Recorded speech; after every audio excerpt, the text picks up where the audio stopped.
चाटी मस्ती में आप सभी का एक बार फिर से स्वागत है। मैं आशा करती हूँ कि आप सभी स्वस्थ होंगे, मस्त होंगे और इस वीडियो से जुड़े रहेंगे अंतिम तक। तो आज हम जानेंगे कि हाशियाकरण क्या होता है और हाशियाकरण हमारे देश में क्यों हो रहा है और हाशियाकरण से कैसे निपटा जा सकता है। तो ये दरअसल जो बुक था उसमें पाठ था हाशियाकरण, तो हमने सोचे कि इसको क्यों ना हम बोलकर प्रकट किया जाए ताकि जो आम व्यक्ति है वो भी समझ सके, इसलिए हाशियाकरण हमने सोचे कि बोलकर प्रकट किया जाए। तो ये बात है कि आखिर हाशियाकरण हमारे देश से 70 वर्ष संविधान लागू होने के बाद भी खत्म क्यों नहीं हो रहा? क्या संविधान में बुराई थी या लोगों की मानसिक सोच में बुराई है हाशियाकरण? तो दरअसल हमारे जो मानसिक सोच होता है उसमें बुराई है कि हाशियाकरण अभी तक से हम लोग नहीं निपट रहे हैं। तो जानते हैं कि हाशियाकरण क्या होता है। तो हाशियाकरण यानी कि जो समाज की मुख्य धारा में शामिल नहीं किया जाता है उसे हम हाशियाकरण कहते हैं, जिसे हम समाज के किनारे पे ढकेल देते हैं, मुख्य धारा में शामिल नहीं करते हैं, उसे हम क्या कहते हैं? हाशियाकरण। अब जानते हैं हाशियाकरण के में शामिल कौन कौन से हैं। हाशियाकरण में शिकार कौन कौन से व्यक्ति हैं? तो आइए जानते हैं। पहला है जनजाति, दूसरा है महिलाएं, तीसरा है बच्चे और चौथा रख सकते हैं दलित, अनुसूचित जाति, अनुसूचित जनजाति, ये सब और मुसलमान जो होते हैं, अल्पसंख्यक, वो सभी हमारे देश में हाशियाकरण के शिकार हैं। तो जानते हैं कि आखिर आदिवासी कैसे हाशियाकरण है। तो अब जानते हैं कि आदिवासी का मतलब क्या होता है। सबसे पहले तो ये जानना चाहिए आदिवासी का मतलब होता है आदिवासी। आदि मतलब पुराना, वासी माने निवासी, तो वो मूल निवासी है। आदिवासी का मूल नाम क्या है? मूल निवासी। अब जानते हैं मूल निवासी जो आखिर हाशिए पर क्यों पहुंचाती। हाशिया माने जिसे समाज की मुख्य धारा में शामिल नहीं किया जाता है, उसे अलग समझते हैं, उससे हम भेदभाव करते हैं, उसी को हम हाशियाकरण कहते हैं। तो हमारे समाज में, हमारे देश में आज आदिवासी क्यों पिछड़ते जा रहे हैं? क्या इसकी मतलब जिम्मेदार कौन है? तो उसका जिम्मेदार हम लोग खुद है, हमारी सोच है।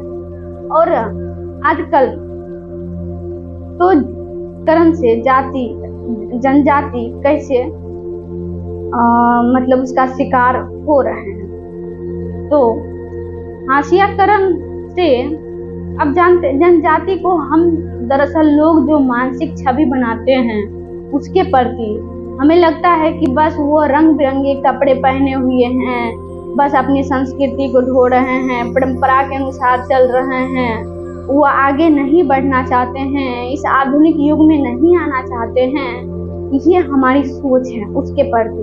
दरअसल हम उसके बारे में जानते नहीं हैं, बल्कि जो हमारी फिल्मों और कहानियों ने ऐसी मानसिकता बना दी है वो ये बना दी है। तो इसमें जैसा हम सोच रहे हैं उसके बारे में वैसा नहीं है। आदिवासी दरअसल प्रकृति का संरक्षक होते हैं, वो प्रकृति पूजा करते हैं, ठीक है, वो प्रकृति का विनाश नहीं करते हैं। और हम लोग हैं कि बोलते हैं मॉडर्न है और विकास कर रहे हैं, विकास के कारण अपनी पर्यावरण को ही नुकसान पहुंचा रहे हैं, अपने पर्यावरण को ही खतरे कर रहे हैं। एक तरफ विकास कर रहे हैं, दूसरी तरफ अंधकार युग में जा रहे हैं, जिसके कारण क्लाइमेट चेंज हो रहा है। हम सभी को समझना चाहिए आदिवासी का जीवन कितना सुंदर और सुखमय होता है। सभी को उसके जैसा हम लोगों को प्रकृति का संरक्षण करना चाहिए। अब बात आती है कि आदिवासी हाशियाकरण को कैसे खिसकते जा रहा है। अब देखिए हमारे देश में विकास होता है, ठीक है, रोड बनाना है, खनन करना है, किसको? सरकार को। किसके लिए? हम लोगों के लिए। अब सरकार करते क्या है, जो प्रशासन होते हैं वो करते क्या हैं, वो जाते हैं आदिवासी के इलाके में, उन्हें आदिवासी को स्थानांतरित कर दिया जाता है और उनकी जमीन छीन ली जाती है। कई बार तो उसके जमीन बड़े मालिक को बेच दिया जाता है, निजी व्यक्ति को, जिसके कारण उसे जबरन हटाया जाता है। और उस व्यक्ति को सोचिए, आदिवासी के जीवन पर क्या असर पड़ता होगा जब उसके जमीन से हटाया जाता है। तो उसका एक तरह तो सिर्फ उसका जो रोजगार होता था, उसका रहन सहन वही नहीं बिगड़ता, बल्कि उसके जो व्यवसाय करने के नियम थे, उनका जो संस्कृति था, उसका जो जुड़ाव था पेड़ पौधा से, वो धीरे धीरे अलग हो जाता है। और जब वो इस शहर में आता है, हम लोगों के शहर में आता है, तो वो फुटपाथ पर अपना घर बसाता है। और घर बसाने से उसे सिर्फ नहीं होगा, क्योंकि उसे खाना कहाँ मिलेगा, तो उसे मजबूर किया जाता है दूसरे घरों में नौकरी करने के लिए, जो काम जो अच्छा नहीं होता है। एक तरह से चूल्हा चौकी जो होता है, किसी के घर में काम करने से वो काम करने के लिए विवश हो जाते हैं और अपना बच्चे को पालन पोषण करने के लिए, कोई भी काम करने के लिए तैयार हो जाते हैं।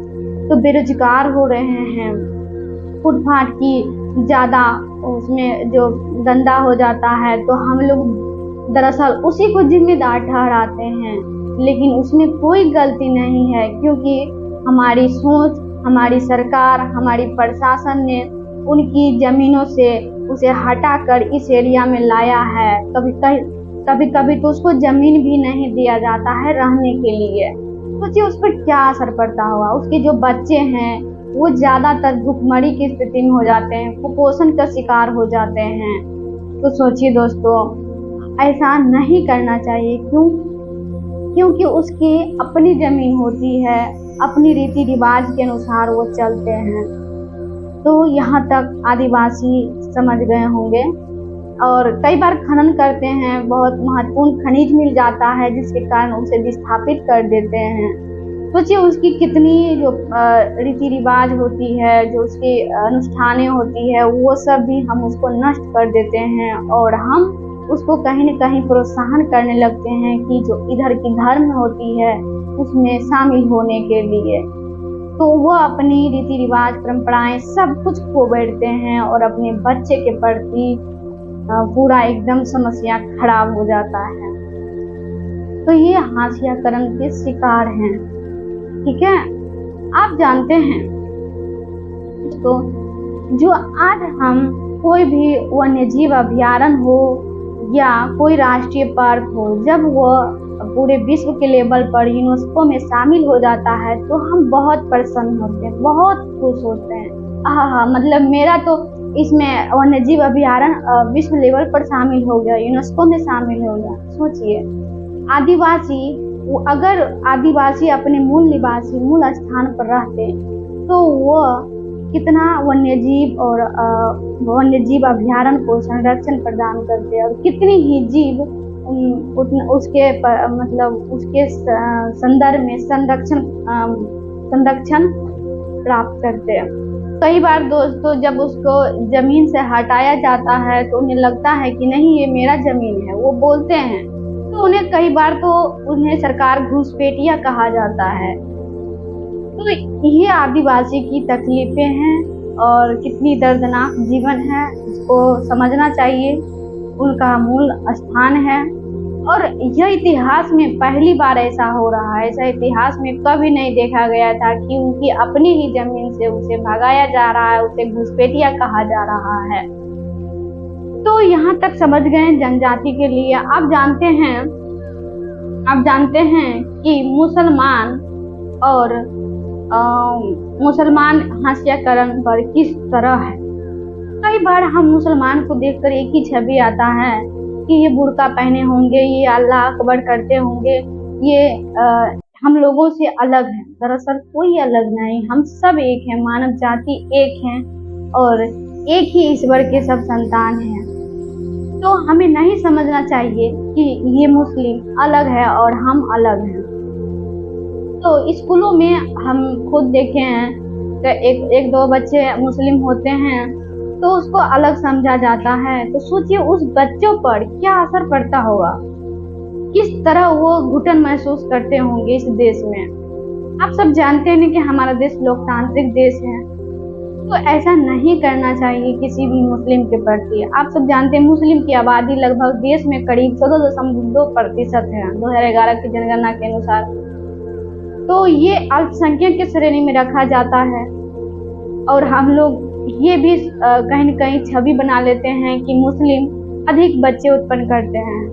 ऐसा नहीं है, सभी हिंदू में भी इतना ही है, सिख में भी होता है, हर जगह होता है। लेकिन हमारी जो छवि है, हमारी मानसिक दशाएं है, ऐसी बनी रही है। तो हम सभी को इस सब चीजों से दूर होकर सोचना चाहिए।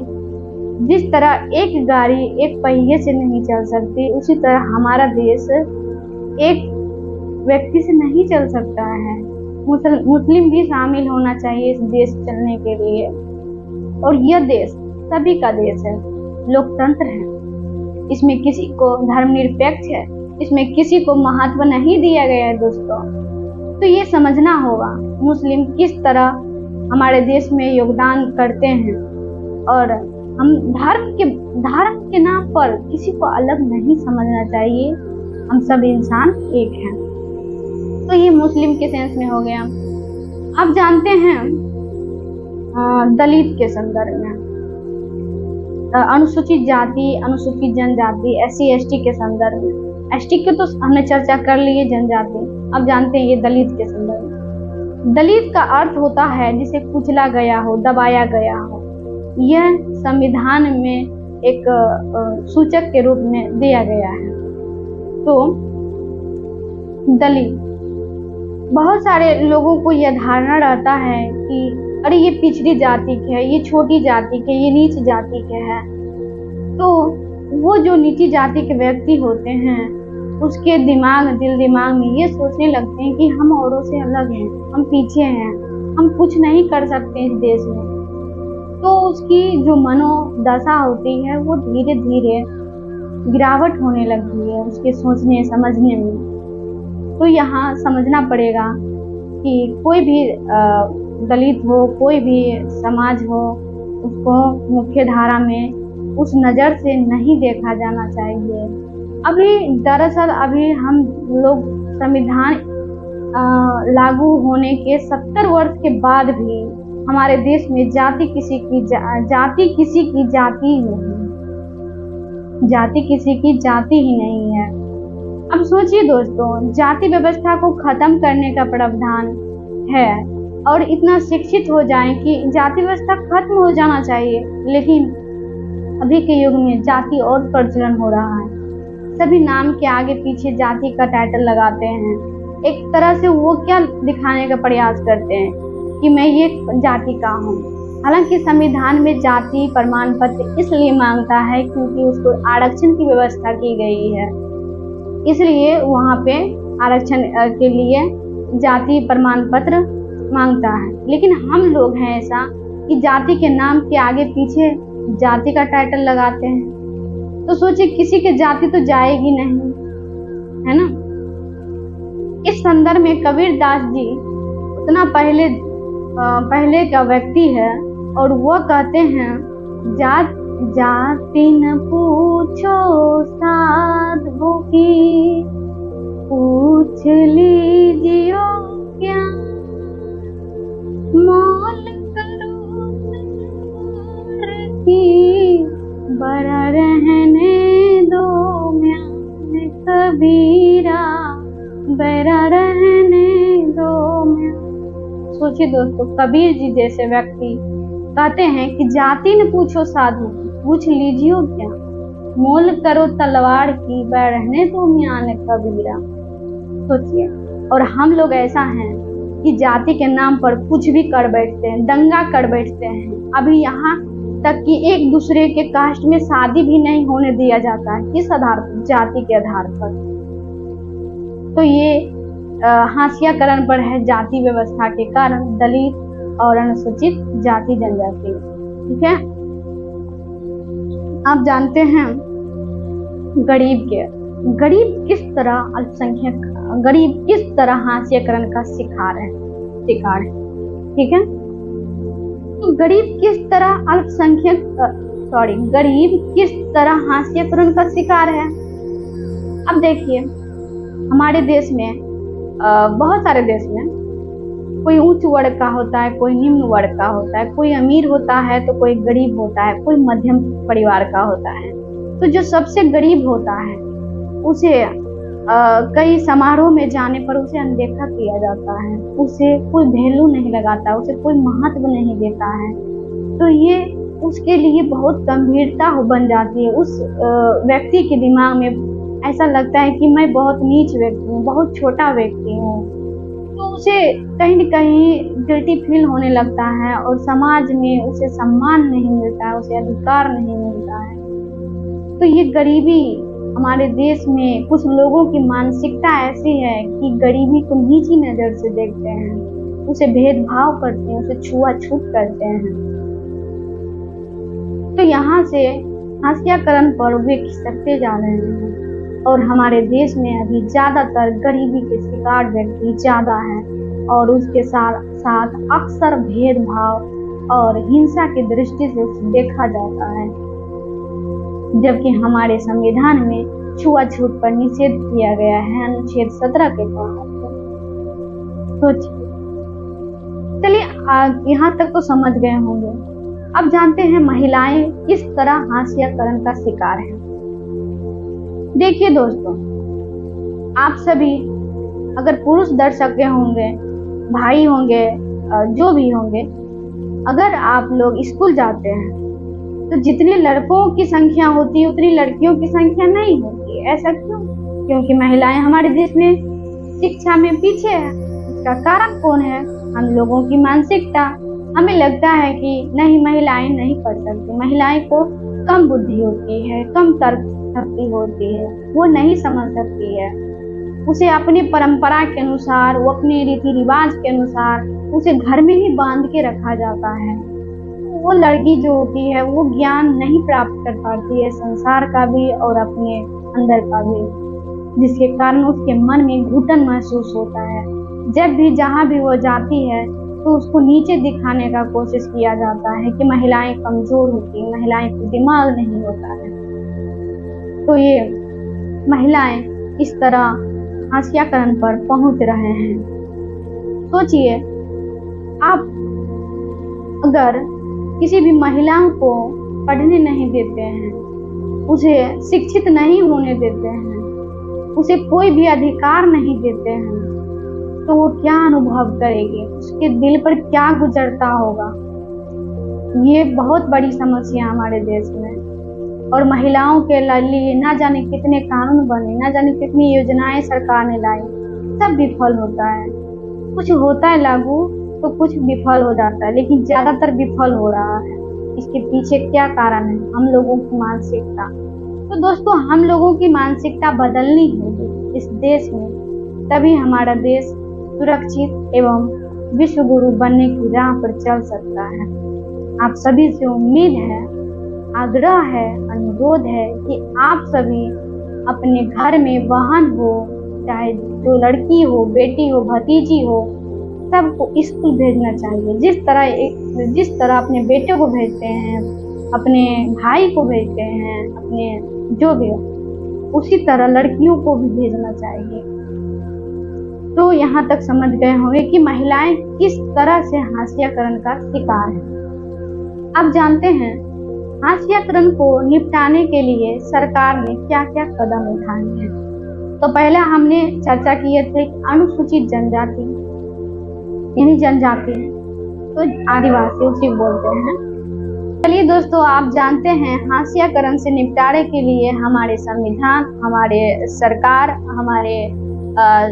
हमारे देश की संविधान क्या क्या व्यवस्थाएं करती है। तो पहले हम चर्चा किए जनजाति, आदिवासी, वही जनजाति के लिए कौन कौन से ऐसा कानून है जो कि उसको हत्याकरण पर नहीं पहुंचने दिए जा सकता है। तो सबसे पहले तो ये सहारा लेते हैं, हाँ, जो आदिवासी होते हैं वो ये सहारा लेते हैं, मौलिक अधिकारों का सहारा लेते हैं। और जानते हैं आप, मौलिक अधिकार किसी भी व्यक्ति का मूल अधिकार होता है, एक तरह से उसका अपना पर्सनल अधिकार होता है। उसके तहत वो सहारा लेते हैं और अपने पर जो शोषण होते हैं उसके विरुद्ध सीधा अदालत में याचिकाएं दायर करती है। तो हमारे जो मूल अधिकार है उसमें कहीं न कहीं ज़्यादातर जो दलित और जो अनुसूचित जाति, अनुसूचित जनजाति वर्ग के व्यक्ति होते हैं उसमें मूल अधिकार में ज़्यादातर मजबूत करने में वही सबका योगदान है। तो वो फंडामेंटल राइट का सहारा लेते हैं। और आप सब जानते हैं कि अनुच्छेद 15 में, यानी मूल अधिकार के अनुच्छेद 15 में जाति, धर्म, लिंग, मूल वंश, जन्म स्थान के आधार पर नागरिकों के साथ भेदभाव नहीं कर सकते हैं। यानी कि राज्य, जाति, धर्म, लिंग, मूल वंश, जन्म स्थान के आधार पर आप कोई भी व्यक्ति आपके साथ भेदभाव नहीं कर सकता है।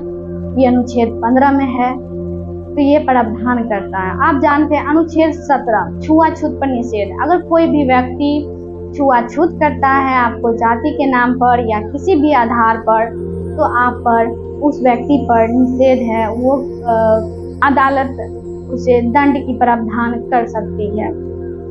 तो अनुच्छेद 17 क्या है? अस्पृश्यता पर निषेध, यानी छुआछूत पर रोक। आपके साथ कोई भी व्यक्ति छुआछूत करता है तो उस पर रोक है। ये दंड की प्रावधान करती है। सुप्रीम कोर्ट उसे जेल की सजा काटनी पड़ती है। अब एक आया था कानून SC/ST अत्याचार निवारण अधिनियम 1989 में। इसमें कहा गया कि सुप्रीम कोर्ट के द्वारा कि अगर कोई व्यक्ति को अनुसूचित जाति या जनजाति को उस पे सिर पर मैला ढोवाता है तो उस पर जो ढोवा रहा है उस पर कार्रवाई की जाएगी, उसे दंड की प्रावधान की जाएगी। और है उसे किसी भी अनुसूचित जाति, अनुसूचित जनजाति के महिलाओं को रंग लगाना या नंगा करना या शहर में ऐसे बाल कटवा कर घुमाना एक दंडनीय अपराध है। तो अब बहुत सारे प्रावधान किए गए। 1989 में जो कानून आया SC/ST अत्याचार निवारण अधिनियम 1989 में, तो ये सब सुरक्षा प्रदान करते हैं हाशियाकरण से निपटारे के लिए। ठीक है। तो जो SC/ST को अनुसूचित SC/ST अत्याचार निवारण अधिनियम 1989 में जो उसको शारीरिक रूप से जो खौफनाक एवं क्या कहते हैं उसको ज़्यादातर तंग किया जाता था, उसके साथ बुरा व्यवहार किया जाता था, दुर्व्यवहार किया जाता था, तो उस पर मतलब दंड की व्यवस्था की गई। यह एक दंडनीय अपराध है। किस निवारण अधिनियम के तहत? SC/ST निवारण अधिनियम 1989 के तहत। तो ये हाशियाकरण से निपटने का उपाय है। और अब आप जानेंगे आगे दूसरा चैप्टर। और अभी मैं आशा करती हूँ कि आप सभी हाशियाकरण के बारे में अच्छे से समझ गए होंगे और हमसे कुछ त्रुटि हुई होगी बोलने में, तो आप थोड़ा क्षमा कर दीजिएगा। और यहीं तक समाप्त करते हैं। जय हिंद। Thank you.